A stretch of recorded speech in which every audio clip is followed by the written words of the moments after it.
Say we put a little less water, the rice is raw. Okay. You can't make it again on the fire, you know. You have to keep on feeding. Oh dear. Raw, puddingy.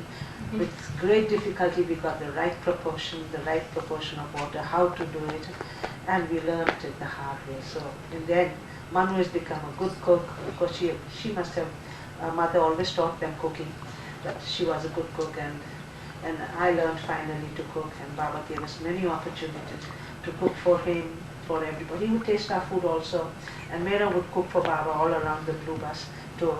And then later on Baba said he wanted Meera to do other things, so he asked me to cook, Kaushik to cook for 7 days. I would cook for Baba, and we all had turns and cooking for Baba. We had to ask him. Baba had very simple meals, dal and rice mostly, or khichdi and spinach. It would go on. Baba, according to his work, he would sometimes go for days on the same food. And sometimes every morning would ask Baba, what would you like for lunch? Would you like this? Would you like that? Would you like ansar? And he was plain dal and rice and chutney. So we'd make chutney for him with coriander and garlic and a little salt, and he would eat with the dal and rice. Baba made he fasted so many times, his stomach was completely out of control. 40 days he would be on water, 40 sometimes so many days on just juice, sometimes so many days on just all these liquids, and our stomach would be completely, what should I say, distended and all that, and he would have trouble, digesting all these heavy foods. So he would be on a light diet mostly. So gradually when he was having less fasts and things, he could eat other vegetables and like that. We were strict vegetarians then. Not even egg were allowed. No meat, no fish, no eggs. Now we can at least eat fish, meat and eggs at Merazat, but not in Mehrabad. Mehrabad we never even cooked an egg over there. So still, Mehrabad, that's why there's no meat or fish allowed. We as a whole, in Merazat also, when people sometimes give us treats, they say, it's my child's birthday, we would like you to have a nice treat. And so they order food for us from our fire temple. There's a lady who cooks, and they order a nice mutton dish and it comes cooked for us, and we enjoy it. And sometimes I also cook a nice mutton dish or egg dish or something, like a treat. So we don't have it every day.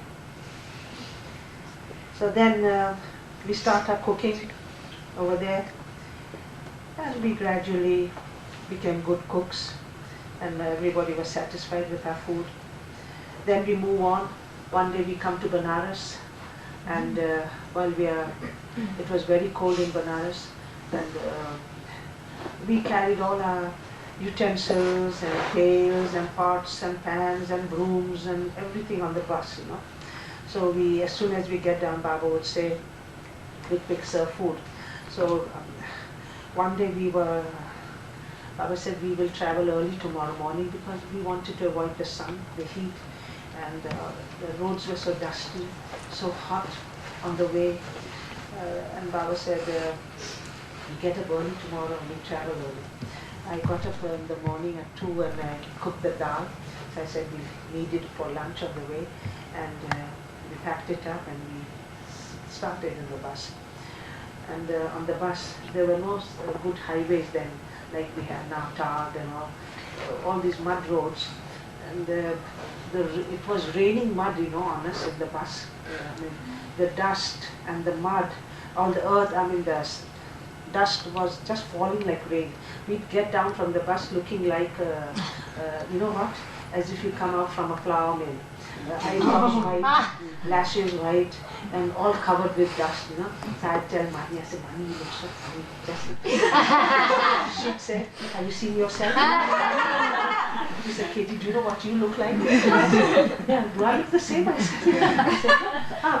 it would just rain dust, and we would try our best to cover ourselves up as much as possible because we never had water anywhere. Whenever we traveled with Baba, there was shortage of water. So, no baths, no nothing. So, just little water would be, ration. We would all have measured amount of water, and Baba said we only have to use that because water would be had to be brought by the mandli from a long distance. The poor mandli, untying the beddings, tying them again, putting them down. They had hard work. Baba didn't want them to be overtired, and he said, "This is the water. Everybody has to use this. So use it sparingly." So we never had baths or things like that while we were traveling, unless we settled down somewhere big bungalow or place. So we had to just soak our napkins and mop ourselves up with the dust, clean ourselves up with the dust. And many a time Baba would say, "Do you mind if you don't take down the beddings tonight?" "Oh, certainly not, Baba. We don't mind." "Will you all be able to sleep like that?" "Yes, Baba." So we'd be in rest houses, these dark bungalows, where there would be hardly one bed. So 5 or 6 of us would just lie, heads and feet hanging, heads on the thing, and there were no pillows or no mattresses, nothing like that. Somebody would curl up on the table, somebody on an armchair, somebody here, somebody just take some newspaper, everybody. We find these old durries over there. We dragged them out, and full of dust. We didn't care. We just slept on that, and it was cold. So we knew that now Baba, whenever the beddings were down, we knew that Baba is many times not going to give us beddings. So we each took out one sheet and a change of clothes, and we all had our little sling bags. We carried our own plates, mugs, fork and knife, and a water bottle, each one had that. So we put a sheet and things like that. So whenever Baba said he doesn't want the beddings down, we at least had one sheet to sit on or sleep with, and change of clothes. So we didn't care when Baba never gave us all these things. So we said, "Yes, Baba, we don't mind." And we would just sleep like that. And so we are now traveling. That day we get up at 2, cook the dal, and we're traveling in the bus. We come to a dark bungalow, and Baba went down and he said, he didn't like the place. So he said, "Are you all hungry?" I said, "No, Baba, it's all right." And he said, "Do you mind if we eat a little later?" "Oh, no, of course not, Baba." So Baba said, "We'll go a little further and we'll have lunch afterwards." We travel a little further. Baba still doesn't like that place. So it's by 6 o'clock in the evening we reach it finally. We come to a house, and Baba said, "Okay, we settle down here for the night. This is night, okay. And come on now, you must be hungry. Bring the food, heat it." So we always carried a primus stove, and Kitty's lighting the primus stove. I open up that dal vessel. Goodness, I've never seen dal like this. What's happened? It's jumping. Baba, the dal is dancing inside. It was going, putuk, putuk, putuk, it was bubbling up. It had turned sour with all the shaking and rolling and the heat in the bus, and fresh dal cooked in the morning, but with all the heat and all the jolting in the bus, shaking like that, it had turned sour, and it was smelling awful. And I went to Baba and I said, "Baba, we cannot possibly eat the dal. It's jumping." Baba, come and see the dal. So Baba comes and see, and the dal is going put. It's coming up in a bubble, goes pook, pook, pook. It was so funny. I said, "Baba, I've never seen dal like this." So Baba said, "Just smell." I said, "No, Baba, I said, "Throw it all out." So we carry the thing and take it far while there are dogs and things to eat. I said, "Tell Kitty now to make tea." So we always carry a big flask of milk, and Kitty's trying to pour the milk, shaking it, the milk doesn't come out. What's happened? We stir it inside with a spoon, and chunks of milk, cheese, big chunks of cheese come out, and the milk has turned sour. So he said, "Baba, milk has turned sour also. There's no." Baba said, "Throw that out." So we throw that out. Then Baba said, what have you got?" Baba said, "Make plain tea." very weak tea and without milk. So everybody has plain weak tea. And we had some dry bread. So Baba breaks up the bread and gives us all bread. And there was some cheese. So Elizabeth had brought some cheese with her. So Baba chops this up and gives us all a slice of cheese and bread and weak tea. So we had all that for supper, dinner, lunch, breakfast, everything. And we go to sleep. So many times it would be when we couldn't find the right spot and we had to travel far. So we would be without lunch, without dinner sometimes. And Babu said, tomorrow we'll have something to eat. And we'd go to bed. And wherever we got down in the villages, you know how we treat them. We had traveled with a parrot cage. We had Kippy in our bus. We had a little monkey, Baba called Lucky, and he was assigned to Norina, and he would sit on her shoulder and she would sit with him. So we had all these animals, you know, and as we trooped down the bus, all these villagers would collect round and they'd say, "Oh, the circus is in town." Mommy, they say we are the circus people. With all these animals coming out, I said a parrot, and then Mani said, "What's not this parrot?" Me too. And Kippy looked at, Kippy was that bull terrier, a small bull terrier, I don't know what breed it is called, but tiny little thing. But she looked very ugly, you know, all smashed up, and they could make out what it was, a dog or a pig or something, you know. So it looked a very unusual animal. And we really looked like a circus troupe, you know, climbing down from that. So we had all this fun. One day in Banaras, it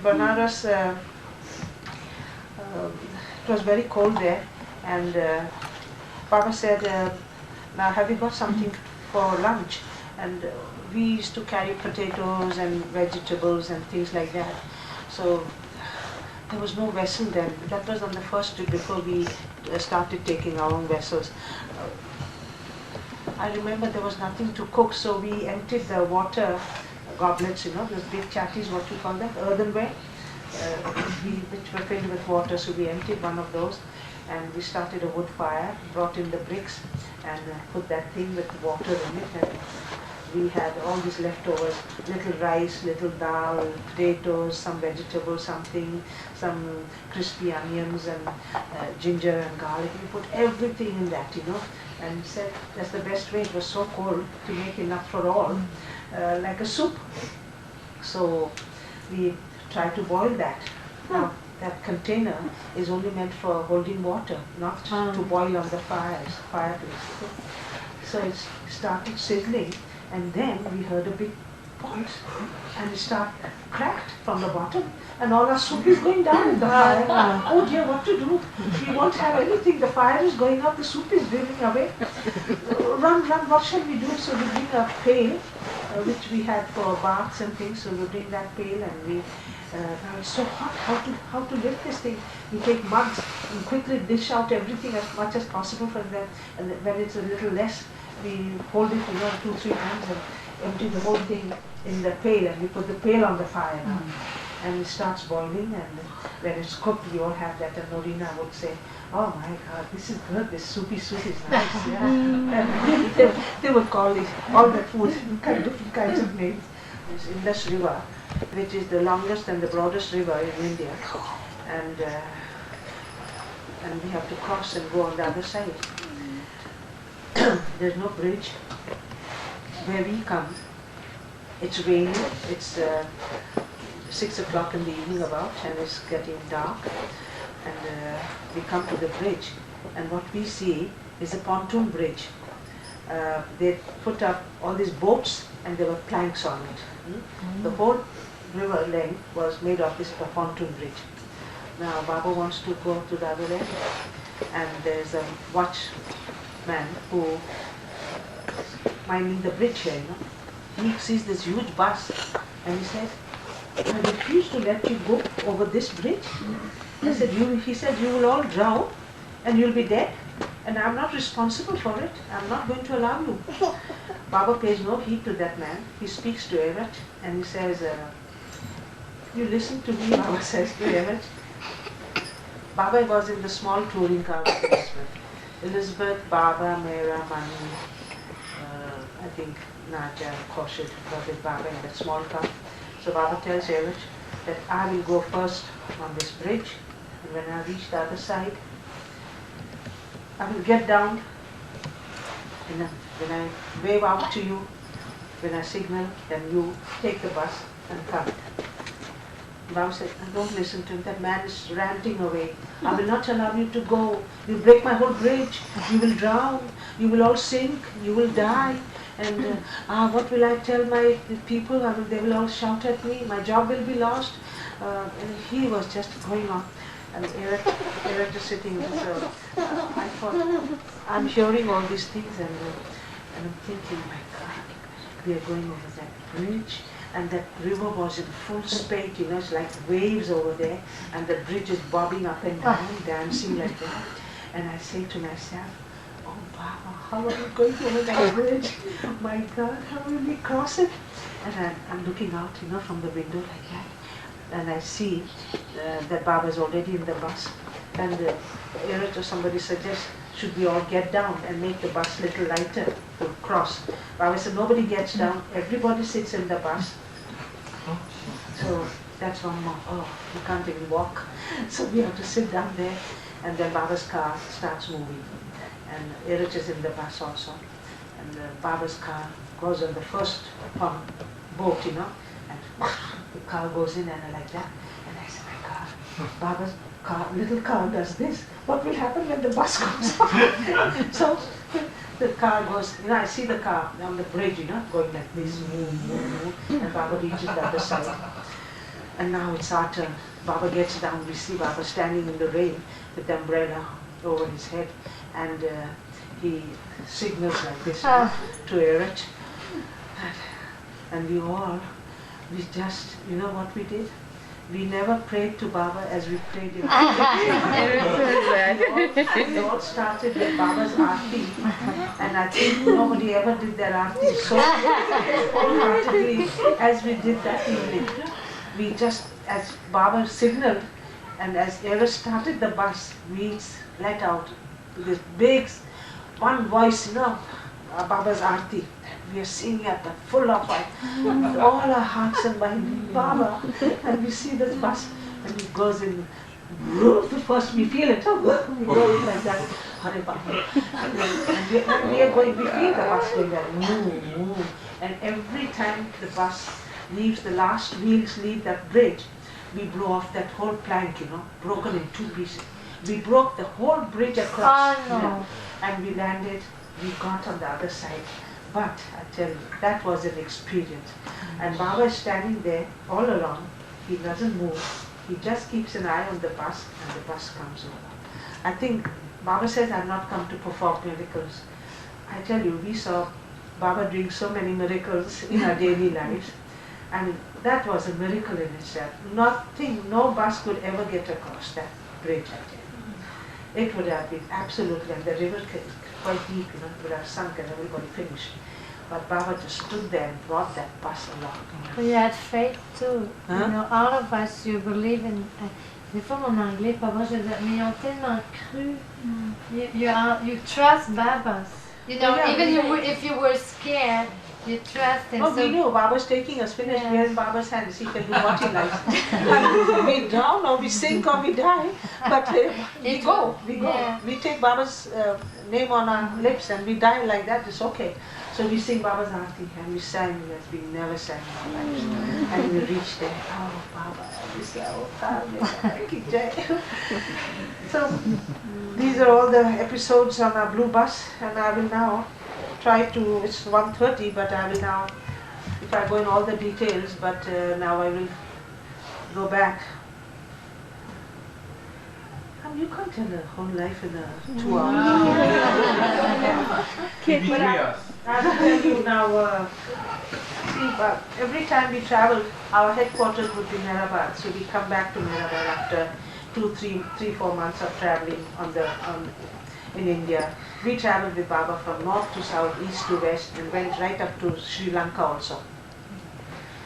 And in Sri Lanka also, we took the bus with us on the ship. We had to go in a boat because we had to cross that strait, that channel over there. And that had a very great undercurrent and swell, you know. Everybody was on the side, just throwing out because just, you know, crazy and everything over there. So everybody trying to hold on to the railings and on the, over the board. But it was fun. We saw our blue bus being hauled in the crane, you know, and coming up and on the deck. It looked like a little toy, you know, and coming on the deck. And when we got down at, where did we land? Colombo. And we had to go through, you know, we had to have visas and things like that for Ceylon also. That was Sri Lanka then. And we got down and we stayed there in Kandy and Colombo, and we visited all these Buddhist places where Lord Buddha was, with Buddha lying, the sleeping Buddha, and where Buddha stood, and all these places. Baba took us to places of interest where Lord Buddha was, and so we had a lot of outing there. We went to the big botanical gardens where all the spice trees are there. It was a beautiful place, and Ceylon has 3 monsoons. So while we were in Kandy, we had a lot of rain and mist and fog and very chilly weather all the time. And we were on a tea estate. And that's one place where I never saw so many lizards in my life. I mean, the walls would be just covered with lizards, you know. And lizards are dangerous, you know, when they shit. I mean, if you eat if you swallow anything like that, finished, you're out completely. So I know I was cooking and Baba said, lunchtime, bring the food out. And we had no furniture or anything. I had to put all the food on the floor and everybody helped themselves. So where I had to put the food, this wall was just covered with lizards, and I said if people open their lids and if that lizard should squirt and somebody has that, finished, we're all dead. So I didn't want to take the risk, so I said I must first clear the wall. So I'm taking my slipper and flinging this one lizard on the floor, and I tell somebody else, look, me, Baidul's daughter was there. I said, as soon as I fling it, you kill it. So, Operation Lizard. You say Baba's name with a J. Whack. So we fling one and kill one. Fling one and kill one. So I've already killed 7, you know. And Baba walks in. Baba says, what are you doing? I said, Baba, look at these lizards. How can I serve food here? You know, it might squirt or do something, Baba. That's dangerous. Baba said, how many have you killed? I said, Baba, I killed 7 lizards.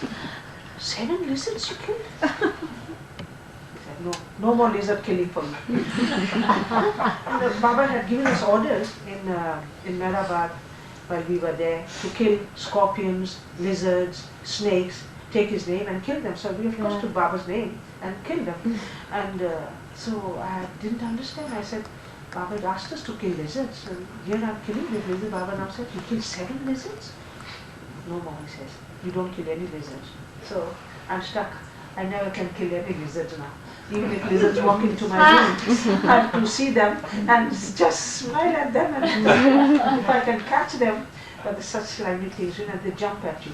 And can catch them and throw them out, but I can never kill. So in Merazad, when we have plenty of lizards in the garden, they always come in, want to eat mosquitoes and flies and things like that. They're good in a way. They clean all your, keep the insects away. But Mera never liked the lizards inside. So she would say, come on, quickly, come kill the lizards. I said, Mera, not for me. I can't kill lizards, so I'm going out. So Mera would be the one to swap the lizards and kill it and throw it out. So since then, I got orders never to kill a lizard. But I kill snakes and scorpions and things, that's all right. Don't kill us too. Oh yes, we have many scorpions. Mama never said no. She said don't kill us. And so once, while I was in Mehrabad, as I was walking we had to come down for everything, you know. We had only dormitories up to sleep up, and our bathrooms and toilets and everything was down. So I was coming down 5 o'clock in the morning, and I was passing under a tree. Something fell on my head, and I screamed out. I said, "Baba!" and threw down everything I had in my hand. And Baba was coming from his cabin, and he was walking in, and he stopped and he said, asked Marcy, who was it, "What's happened?" I said, "It's all right, Baba, nothing. Something fell on, I think it was a lizard, Baba, it fell on my head."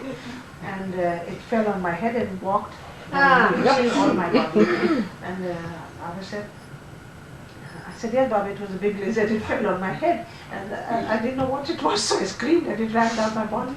So Baba says, "Go and have a head bath and come down and bow down to me." So since then, I have, whenever a lizard falls over me, I always take a head bath, complete head bath, and go and bow down to Baba's pillow over there, because I have to do that. And these lizards are awful. I don't know why they pick on me. One day at night at 10 o'clock, that silly thing was on the door. It jumped right on me, you know. And you know, we don't have showers hot to just turn on and you can I have to go and heat the water, light the fire, heat the wood fire, make the water hot, take it out, go carry it in your pail and go in the bath. And you know, it's so troublesome to go and bathe. I mean, like this, you just turn on your shower, have a head bath, and it's easy, finished.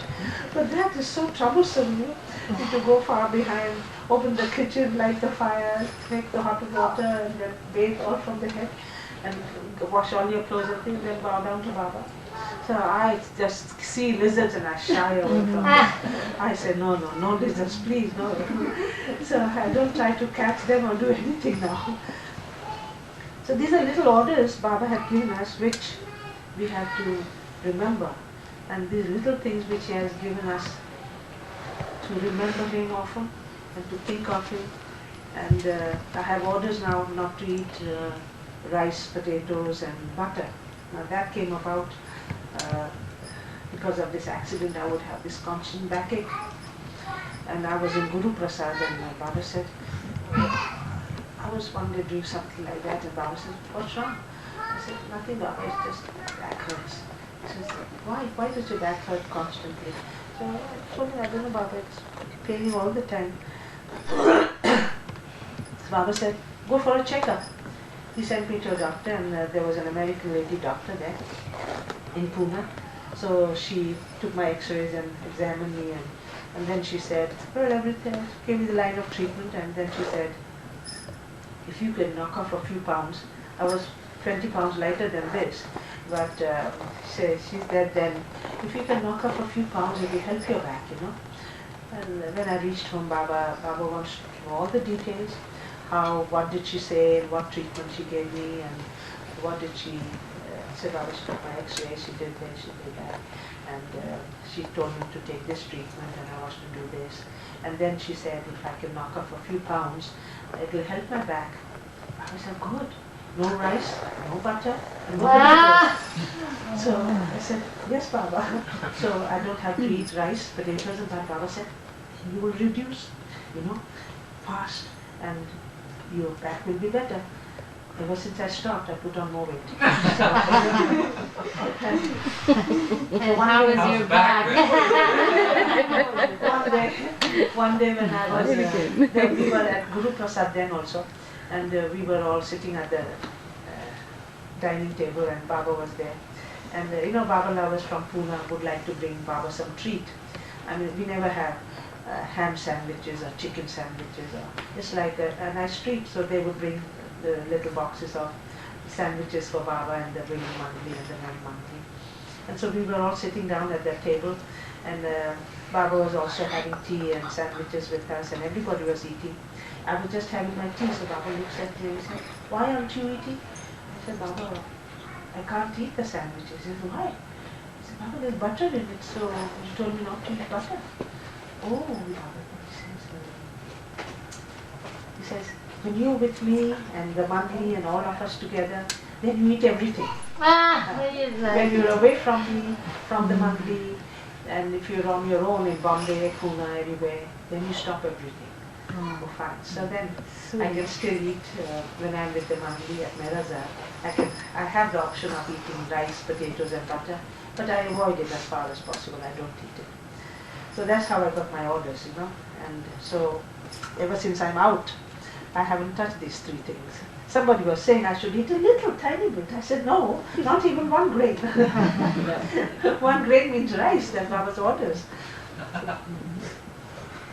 Okay, now I shall tell you, when we are in Mehrabad and Baba now decides to go again on a tour, and he says, we are going to Lahore this time, in Pakistan. It was still India, one Indian then. Not, it wasn't India and Pakistan, no partition was there. And Baba said, we'll be going to Lahore, but I have a lot of work to do and I want complete seclusion. So there will be 2 houses this time, and some of you will stay in one house and some of the Mangli will stay with me. And so we go to Lahore, we have these 2 bungalows, and it's not very far. We see Baba's bungalow there and we are here. We cross the road and we can come across. And Baba then told us that we had to be very strict. We could not see Baba during our whole stay in Lahore. We could not even look at Baba's house. We were not to try and contact Baba in any way. And I had to cook the meals and send the meals over to the other bungalow for all the Mangli there to eat. And on Sundays, Baba would be away on must work, and we could go over with our food and spend the day with all the other ladies there. And that's how it was. Baba would take us to movies, and we were told that we were to go and sit first. So we would be sitting in the front rows, and Baba and Party would come from the back and sit right behind us, and we were not to turn or look at Baba or anyone of them. So we had to just keep our faces. And when Baba and Party entered, we had to just look down and not try to look at Baba or anybody. And as the show was over, they would leave first, and we kept our heads down, and then after Baba left, then we'd troop out. So it was very strict. And you know, with Baba, we were in a miniature world. He worked with us like, so why I'm saying is this, you know, the partition took place, and Lahore is the place where Baba got down. He had gone in a car somewhere, he got down, he took a stick with him, and he drew a line as he was walking along that path, and came back and sat in the car.